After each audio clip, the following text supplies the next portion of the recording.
If you were to conduct a survey where you asked a group of people if they wanted change, I'm sure almost everyone would raise their hand. If you use the same group of people and ask them how many people want to change, very few, if any, will raise their hand. The thing about change is that everyone wants it, but very few people are actually open to or taking the steps to make it happen. Change is one of those things that we have complete control over, but only a select few are open to taking action to better their lives.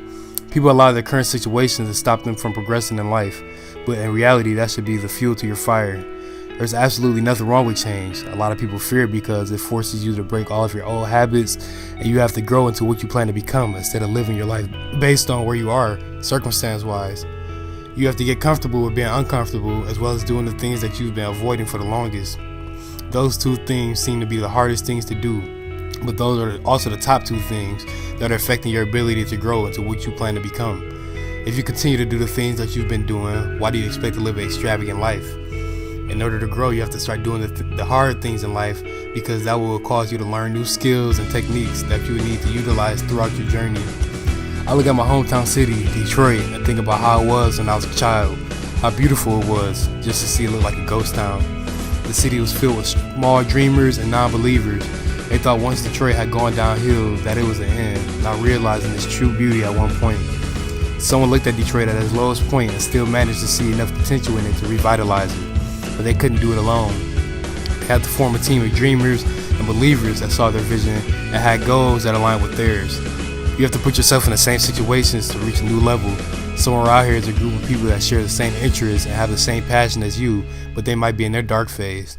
There might even be times where you're experiencing your dark phases, but you must continue to go hard and realize that everything that starts off dark eventually comes to the light. When we've first been conceived, we're placed in a dark womb by a supernatural being who knows exactly where our life is headed before we're physically into this world.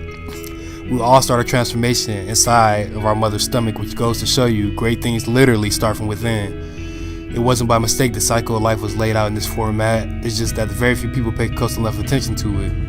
I look at it as a sign to birth all of the goals you have within and bring them from darkness to the light to manifest into reality. The first step toward taking action to turning these dreams into reality is by changing your environment. I understand if you're currently unavailable to immediately change your situation, but that shouldn't affect the people you surround yourself with. Surround yourself with people that share the same dreams as you, have the same aligned vision. It's all an effort-based thing. How bad do you really want to manifest your dreams? I'm sure every other great person know how easy it was to make an excuse as to why something can't happen, but the fact of the matter is they didn't. They were willing to sacrifice a couple years of their life to grind rather than have fun, just so later on they can have fun while everyone else is grinding. Not saying that they stop grinding all around, but when you make beneficial sacrifices early on in life, it gives you the ability to enjoy the fruits of your labor years down the line. You have to be willing to fall in love with the process without expecting results right away. Your main focus should be perfecting your craft before you look to get compensated, because once it's perfected, that's when abundance comes in its best form in all aspects of life. Give off the energy you want to receive. Don't expect positive things to happen if you're consistently around negativity or being negative. You have to remain positive despite the situation you're in, mainly because you're still alive, and the gift of life is one of the main things you should show unlimited amounts of gratitude toward.